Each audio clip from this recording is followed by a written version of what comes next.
আসসালামু আলাইকুম everyone, welcomes two আন্দার ওয়ার্ল্ড। কেমন আছেন সবাই? আলহামদুলিল্লাহ, আমি তো ভালো আছি। তো আজকে আপনাদের সাথে শেয়ার করব আমার বাসার দুপুরের একটা প্রিপারেশন।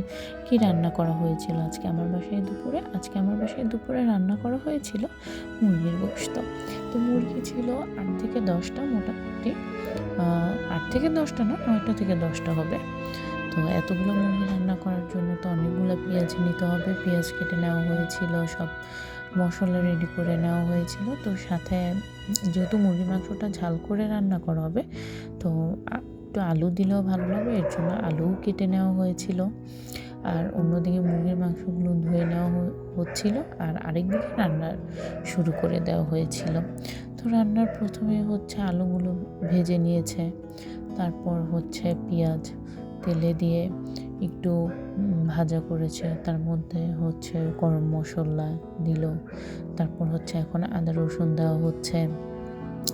আমাদের বাসায় দেখা যায় কি, রান্না করার সময় অনেকটা টাইম কষানো হয়। হ্যাঁ, যখন একদম তেলটা ছেড়ে ছেড়ে চলে আসে তখন পানিটা দিয়ে দেওয়া হয়েছে। তারপর হচ্ছে হলুদ মরিচ দিয়ে দেওয়া হয়েছে। দেখা যায় একটা প্লেটে আগে নিয়ে রাখা হয়েছিল, সেই দুটো একসাথে ঢেলে দেওয়া হয়েছে। তো আদা রসুন দেওয়া হয়েছিল, কিন্তু এর আগে জিরা বাটাটা দেওয়া হয়নি। তো হলুদ মরিচটা দিয়ে জিরা বাটাটা দেওয়া হয়েছে, সাথে লবণ দিয়ে দেওয়া হলো তেজপাতা। কিন্তু তেজপাতাটা দেওয়ার আগে অবশ্যই ধুয়ে নিতে হবে, তারপর মশলাটা আমি কষাতে দিয়ে দেবো।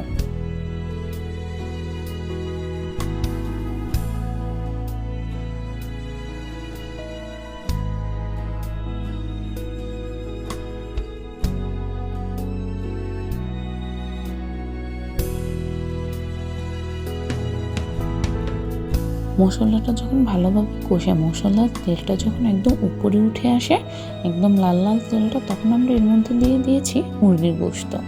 মুরগির গোশতটা দিয়ে আমরা ভালো করে নেড়ে চেড়ে নিব।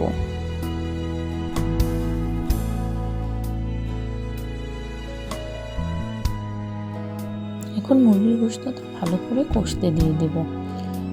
এই কষানোর মাঝখানে আমরা 2-3 বার করে নাড়াচাড়া করে দিয়েছি, যেন মশলাটা নিচে না লেগে যায়। যখন মুরগির গোশতটা একদম হয়ে আসবে, এর সাথে আমরা আলু দিয়ে দেব।